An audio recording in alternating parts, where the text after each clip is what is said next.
Nah, begitu bodi bergetar seperti ini bannya kelihatan, Pak. Oleng. Ketika dia kecepatan tinggi, direm getar. Dan juga ketika dia jalan menurun, bebannya itu kan jadi tertekan ke depan. Iya, betul. Itu menjadi getar juga, Pak. Ternyata begitu dicek, mobil yang siap untuk dilepas, dijual. Siap. Ada, Pak. Nissan Grand Livina yang di sini, Pak. Marun lagi. Kemarin kita sudah punya Marun ya, Mas Herdi ya? Karena yang kemarin itu belum sempat kita betulin, udah laku, Pak. Masya Allah. Baik.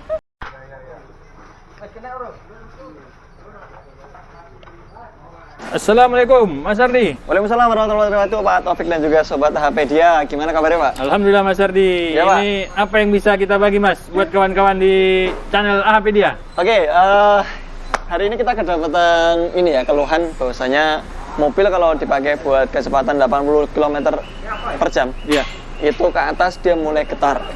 Nah, ternyata begitu kita cek, kita sedikit mencurigai di bannya ya.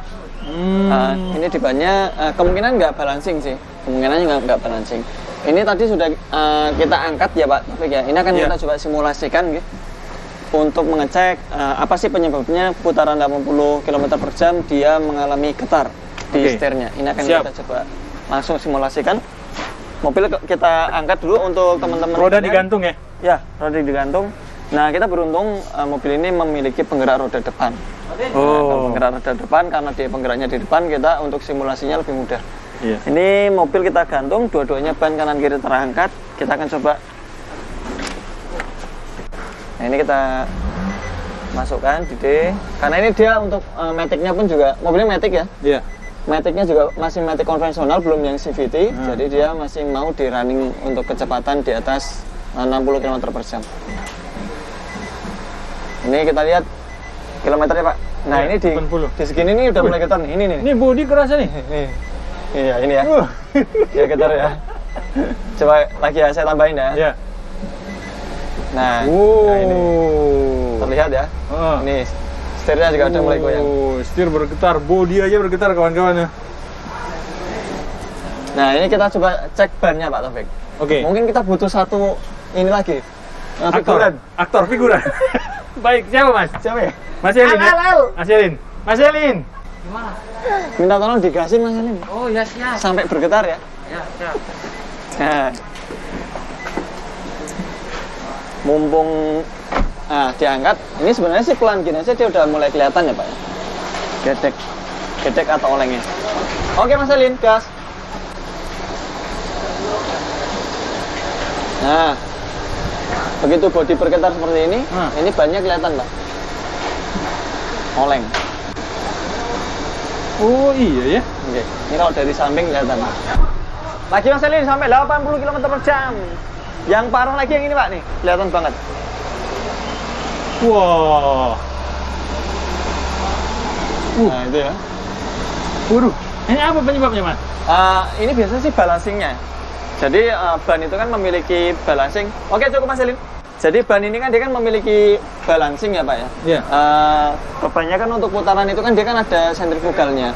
Nah, itu tiap-tiap sisi dia harusnya memiliki bobot yang sama supaya putarannya itu dia tidak buang pada satu sisi saja. Nah, ketika dia buangnya satu sisi saja, maka dia seperti ini, dia bergetar. Gitu. Nah, ini bisa jadi disebabkan karena balancing rodanya, atau bisa jadi disebabkan karena memang kondisi peleknya. Nah, jadi ketika kita membeli pelek, misalnya ini kan variasi ya. Variasi, maka kita pastikan dulu sebelum kita beli, untuk lebih amannya itu di balancing dulu. Dengan balancing kan biasanya kecepatannya sedang seperti ini dia bisa ketahuan getarnya, Pak Taufik. Seperti itu. Atau pemakaian dari pelek itu sendiri ya? Atau pemakaian dari pelek itu sendiri. Mungkin peleknya dari baru bagus ya. Nah, begitu dia pas posisi jalan ketemu lubang nah, itu kehajar, kemudian dia posisinya jadi bengkok atau tidak tidak bundar. Tidak bundar lagi, jadi peang gitu ya? Ya, peang. Nah, ini seperti ini kita bisa saksikan teman-teman sekalian. Ini kalau dilihat ya, ini coba saya ambil kardus ya.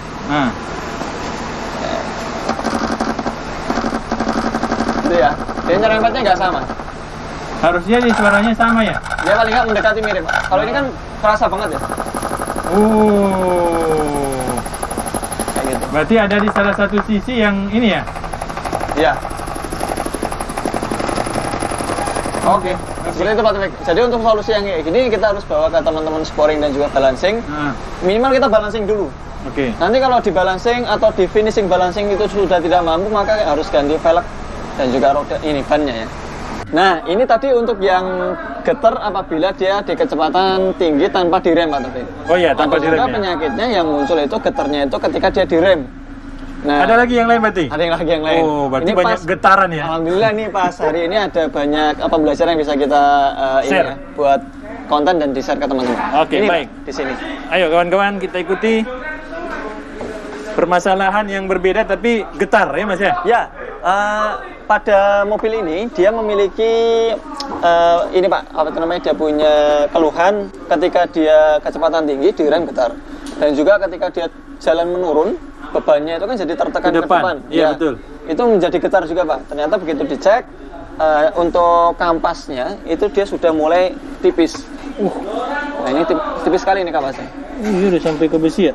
Nah ini tipis seperti ini. Nah ini kan kanan kiri dia nggak, makanya nggak sama atau beda ya. Nah ini lebih tipis dan ini lebih tebal. Iya. Itu biasanya disebabkan dikarenakan ini Pak Taufik, dia punya kaliper. Ini pistonnya dia macet. Atau dari pennya ini. Jadi beberapa mobil kan ada yang ini ya dengan metode kaliper seperti ini, dia ada piston dan juga ada pennya. Nah, yang bermain ini adalah ininya kalipernya ini karena ada tekanan dari piston.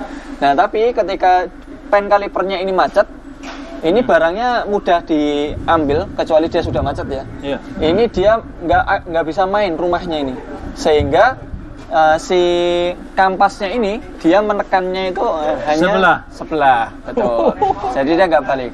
Nah, efeknya lama-lama si rotor disknya atau piringannya itu dia menjadi ini Pak Taufik, menjadi kemakan.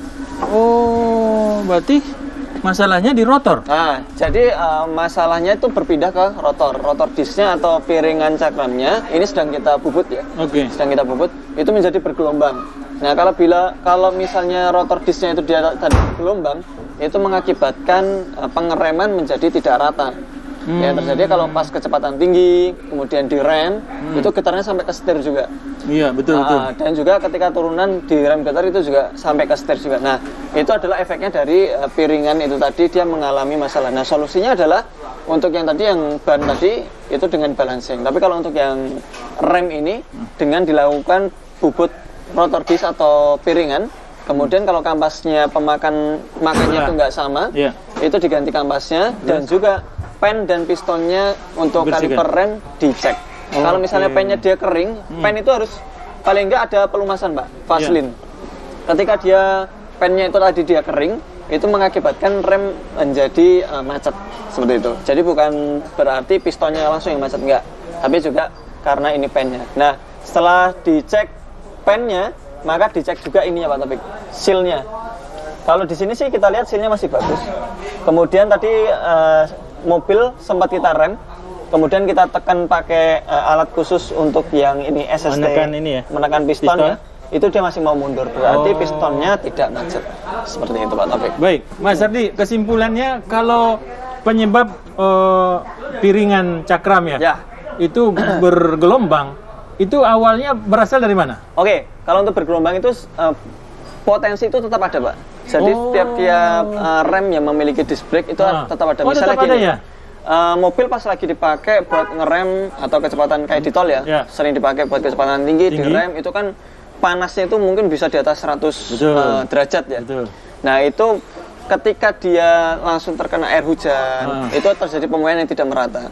Itu bisa mengakibatkan dia oleng. Atau mungkin ketika kampas remnya dia kotor, itu menjadi alur di sana. Oh iya. Nah itu juga bermasalah. Atau ketika untuk kasus ini, si pennya itu tadi macet, atau pen dan pistonnya itu macet sehingga kampasnya makan sebelah. Iya benar. Ketika kampas makan sebelah, rotor disk pun juga akan termakan sebelah sisi. Sebelah dalam ya, sebelah dalam atau dia momentumnya berbeda-beda.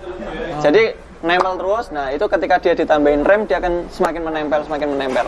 Nah, ini mengakibatkan ini Pak, rotor disnya menjadi tidak rata. Seperti itu. Nah, untuk solusinya kayak gitu sebenarnya ada dua. Mau diganti rotor dis baru atau di slab.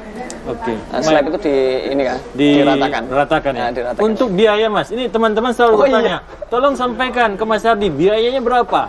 Untuk biaya kita bermain kisaran ya Pak. Ya, kisaran, jadi kisaran kalau untuk kampas rem seperti ini, kisarannya kalau yang genuine itu 400, ada yang 400.000, ada yang 600.000. Oke. Ada juga yang mencapai harga 1 juta. Misalnya kalau mobil-mobil gede, Nissan Terra itu di atas 1 juta. Nah, kalau untuk yang tipe-tipe seperti ini dia harganya sekitar 408.000 satunya. Nah, ini diganti kampasnya. Kemudian untuk slab grindingnya itu kanan kiri mulai dari 150 sampai dengan 300.000. Oke. Itu dua ya, kanan kiri. Dua. Nah, kalau untuk pen seperti ini, selama pennya dia nggak macet, nggak perlu diganti. Paling kita berikan sejenis solatif saja supaya dia tidak, karena kan sudah, kalau sampai dia kering Pak Taufik, itu ketika dia melakukan pengereman itu rata-rata ininya rumah pennya ini menjadi aus. Nah, kalau dia aus, ini sebenarnya harusnya diganti rumahnya ini. Tapi kalau belum diganti, kita belikan solatif seperti ini Pak. Nanti setelah disolatif, kita kasih vaselin supaya dia maju mundurnya itu mudah di sini. Oke. Seperti itu. Nah, berarti itu kalau ini untuk yang diganti kaliper ini sih belum ganti. Ini kita lumasi. Kalau untuk pelumasan gitu paling sekitar 100.000 rupiah. 100.000 rupiah. Nah, kecuali kalau sampai pistonnya dia macet. Oh. Piston ini Pak. Iya. Ya, apabila pistonnya ini macet teman-teman sekalian, ini ada beberapa penyebab. Bisa dari minyak remnya kotor, sehingga mengakibatkan piston itu tadi macet, berkarat ya di dalamnya. Atau bisa dari sealnya ini dia sobek. Ini kan seal penutup debu Pak. Iya, betul. Nah, apabila seal penutup debu ini tadi sobek, ini kotoran yang ada seperti ini, iya, betul. ini bisa masuk ke dalam piston. Nah, kalau pistonnya dia terkena atau terkontaminasi sama kayak gini, maka mengakibatkan piston menjadi berkarat dan piston menjadi macet. Nah, kalau pistonnya ini udah kena, harga pistonnya itu ya kisaran 100 sampai dengan 300.000. Piston remnya, untuk sealnya, untuk yang genuine-nya itu sekitaran 230.000 rupiah. 230 ya. Ya, jadi kalau untuk reng-reng perbaikan rem kayak gini ya minimal itu 200.000 sampai dengan maksimalnya sekitarannya 1,5 juta. Seperti itu Pak Taufik. Baik, terima kasih Mas Ardi sudah dijelaskan dua penyebab dari mobil bergetar ya? Ya, mobil bergetar. Semoga bermanfaat. Assalamualaikum warahmatullahi wabarakatuh. Waalaikumsalam warahmatullahi wabarakatuh.